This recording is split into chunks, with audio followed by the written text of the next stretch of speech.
सोमवारी सायंकाळी झालेल्या वादळी वाऱ्यामुळे शेती पिकाच्या नुकसानीची पाहणी करताना उपजिल्हा अधिकारी सचिनजी खल्लाळ साहेब पाहणी करण्यासाठी नांदेड जिल्हा उपाधिकारी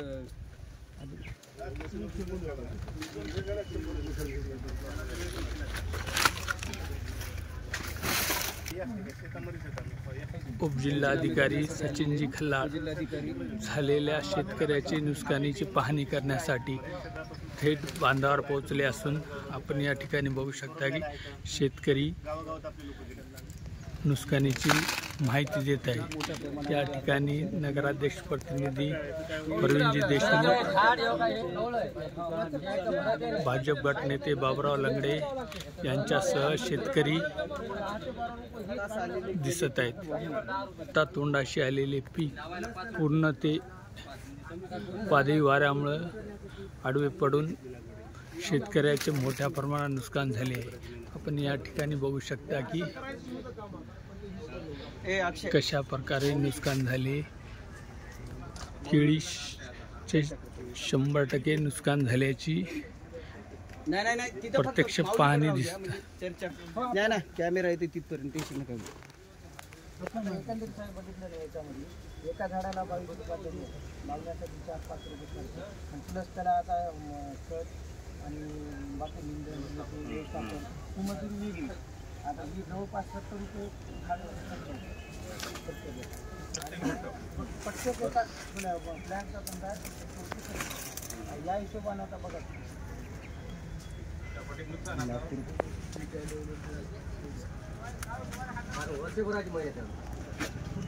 साहेबाची पाणी कंपल्सरी शेतकऱ्यांनी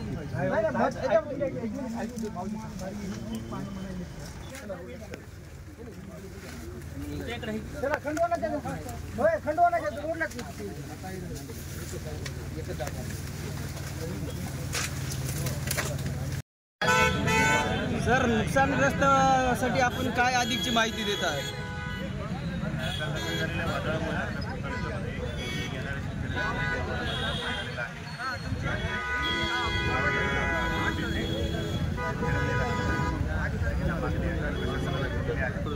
या मागणीचा विचार करता ज्या शेतकऱ्यांचे नुकसान झालेले सर्व शेतकऱ्यांचे पंचनामे कर्मचाऱ्यांना देण्यात आलेले आहेत। ज्यांचं नुकसान झालेलं आहे त्या सर्वांना पंचनामा होईल आणि सर्व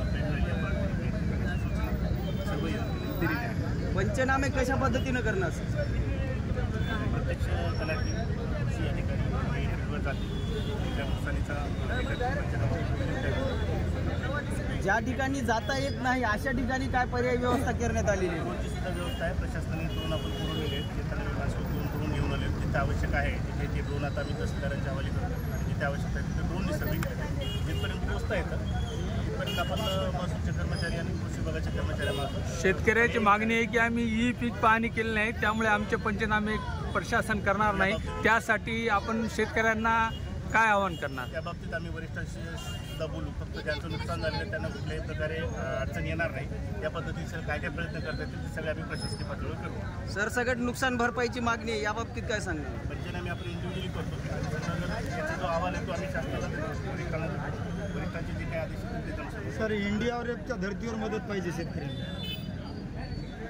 मागे सांगितलं। NDRFच्या निकषामध्ये जर ते बसत असेल तर त्याचा अभ्यास करून तसाही प्रस्ताव आपल्याला पाठवता येईल। चल थँक्यू।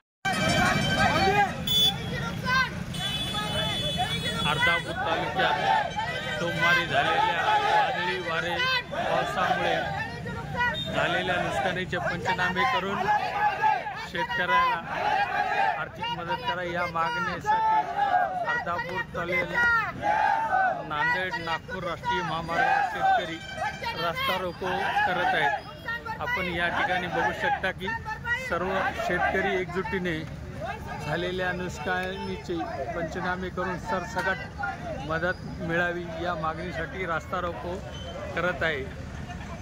शासनाने या शेतकऱ्याची मागणी मान्य करून सरसकट पंचनामे करून शेतकऱ्याला मदत करावी।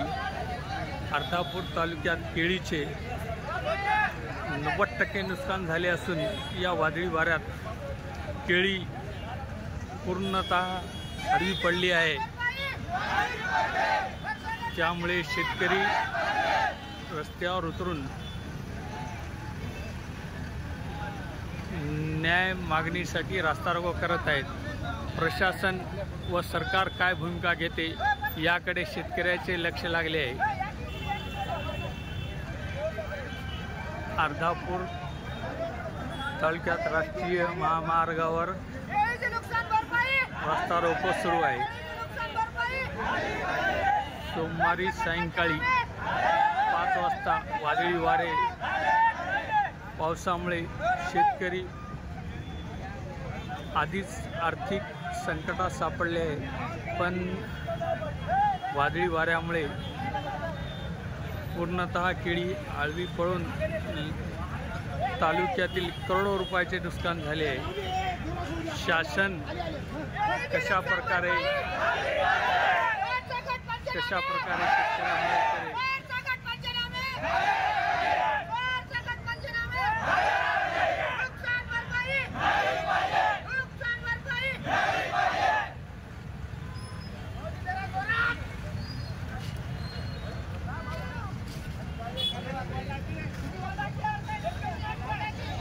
या ठिकाणी उपजिल्हाधिकारी सचिनजी खल्लाळ व तलाठी शेतकऱ्याच्या शिष्टमंडळाला भेट देऊन शेतकऱ्याशी चर्चा करत आहेत.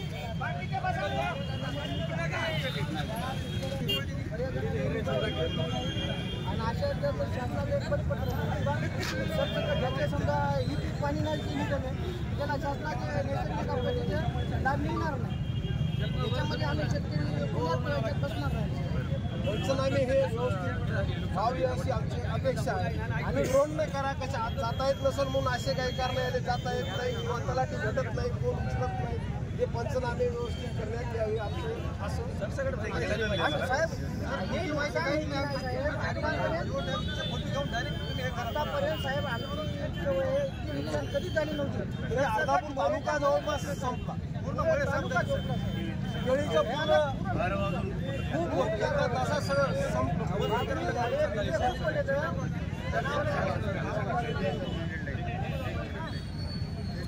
सगळ्यापासून आहे संपर्कात टोटल मध्ये निवेदन मी तसं निवेदन देण्यापेक्षा पंचनामे व्हावेत ही आमची अपेक्षा. तलाठी असो, कोणाच्या लेवलला कृषी विभाग असो, कोणी असो, पंचनामे ज्याच्या खरं नुकसान झालंय ते व्हावे.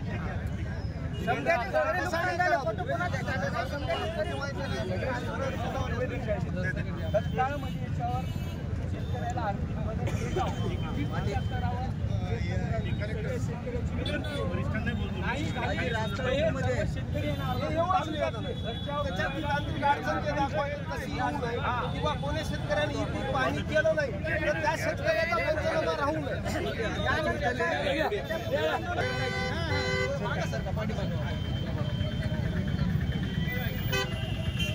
शेतकरी एकजुटीचा सरसकट पंचनामे नुकसान भरपाई नुकसानग्रस्त शेतकरी बांधव यांनी आज या ठिकाणी निवेदन दिलेले आहे.